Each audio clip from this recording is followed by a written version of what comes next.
here from Underground Training, and today's job hunt and mining information video, we're going to have a look at how gold is a great long-term career. The ABC has just done a big article on the super pit, so we'll have a quick look at that and how it's going underground, and we'll also have a look at the job ads. There's been a mine reopened in New South Wales, and it gives you a really good example of how a mine reopening creates a lot of demand, and that's where all the entry-level jobs come from. But first, let's jump over and have a look at the gold price. So it's up around that $5,200 an ounce Australian price.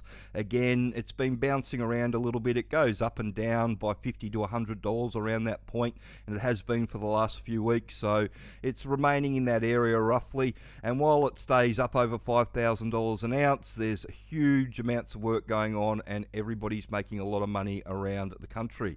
So this is a map of Australia with all the gold and copper mines that are looking for people at the moment on it, and you'll see there's a lot of stuff in WA, and this is where we're going to have a look at our mine in New South Wales that's reopened and created the demand in the mines around it for entry-level people. But first, we're going to jump over and have a look at the article from on the ABC News. Kalgoorlie super pit aims to reclaim its crown. So we've already talked a bit about this a bit before. They're redoing the mill, so they're going to be able to double their production. So they're going to about 52 tonne of gold a year that they want to be able to produce. So that's a hell of a lot of gold. And yeah, they're doing it by running the super pit as a pit, but they're also turning it underground. And if you come down to, you've got to go through a lot of stuff here, but if you come down to the bottom here and have a look at this here, you'll see heading back down underground. And you'll see that there's a picture of the portals down at the bottom of the pit here, but you'll also see that, yeah, it's come full circle. So it's heading back down below underground. Access to the first portal was established in the super pit in 2021, and now in the last 12 months, they've cut another 7 portals.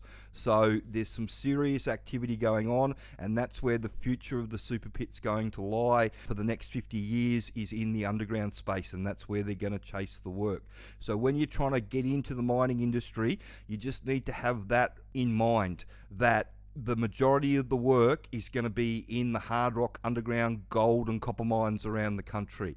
There'll still be a bit of stuff on the surface, so the super pit still wants people for their surface truck driving roles, but they want you to live in Kalgoorlie. There's not a lot of other big gold pits around the country where they're not using driverless equipment that are still looking for people. There's a bit of stuff in WA that's fly and fly out. There's a few big gold pits that are looking for people at the moment, but because there's so many people looking for work that have got put out of work with the iron ore, with going driverless, most of the job ads ask for at least 2 to 3 to 4 years experience, and they ask for that experience because they can get it. So if you're trying to get into the surface on a surface truck or something like that, then my recommendation would be to head to a mining town like Kalgoorlie and have a look at the super pit, because that's going to be the best place to get your opportunity.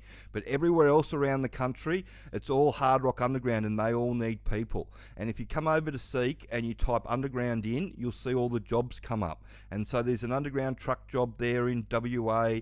This is one of the entry-level jobs that I was talking about in New South Wales that's sprung up lately, because there's a mine opening up. This mine over here that I've already earmarked with this job, this mine is opening up, and you can see the mines around the area are having to put people on because they are losing people to poaching as the new mine opens. So if we come over here and we have a look at this, it's a mine in around that Dubbo area. They're doing rehab to start with. It's all full-time work. They've commenced the underground rehab. They're going to kickstart development in the next couple of months, and then production scheduled for early next year. So obviously when you're opening a mine that's got a fair bit of size about it, the crews can get ramped up quite significantly, opposed to putting a new portal in where it's going to take 6 to 12 months to ramp the crews up as you've got to punch down the levels. If you're already dealing with a mine that's been put into care and maintenance, and they've already got levels that they want to rehab, and they want to go straight in and start production, you know, pretty much straight away, which looks like they're going to do early next year, then that means that they're going to need a big workforce. And what that means is that this mine's in this area here, all the other mines around the area are going to lose people, and when they lose people, the people that were ready to be promoted, they get promoted into those jobs that they lost people from, and then those mines need to hire entry-level people to go into the bottom and take those entry-level jobs again. And so not only does the new mine have to hire entry-level people, but the mines that it steals other people from, they'll have to hire entry-level people as well. And that's a really good example of how it's working, and you can see it in the job ads. It's not just Barminco that are looking for people, parks are having to put people on. There's a lot of entry-level jobs around that New South Wales area at the moment. So obviously this mine has stolen a whole heap of people, and everybody else is trying to play catch up. And so you can see entry-level Nipper, Cobar, so that's another one of those mines in that area that's looking for people.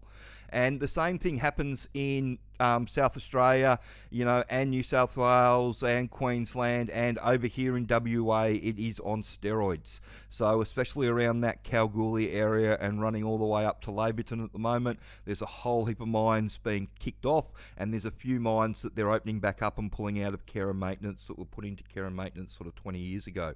So there's a lot of poaching going on, and that's where all the entry-level jobs are coming from, and that's where your demand is coming from for these entry-level jobs. And if you're chasing one of these entry-level jobs, you can get all the mining knowledge you need from our DIY Intro to Underground Mining package. It's got the online training that teaches you everything that the employers want you to know.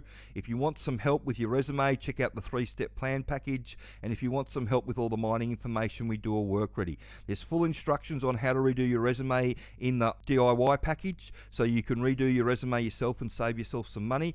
But what the employers are after in all these jobs is somebody that knows how their mine works.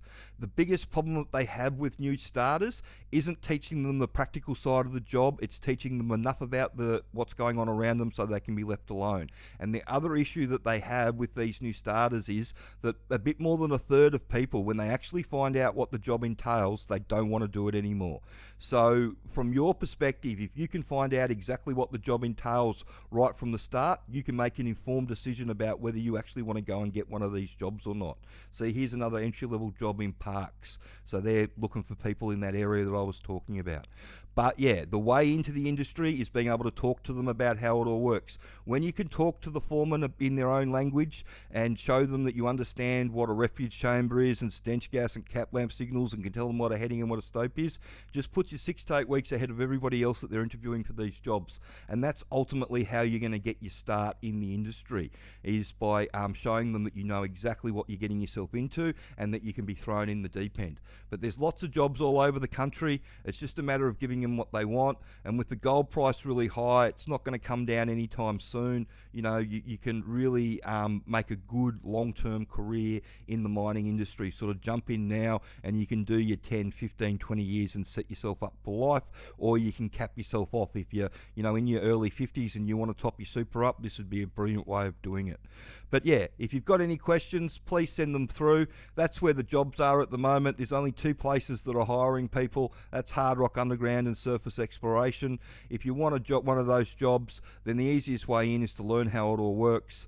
If you want to check out the training, check it out at undergroundtraining.com.au, or if you want to talk to somebody that knows how the industry works, the phone number's at the end of the video.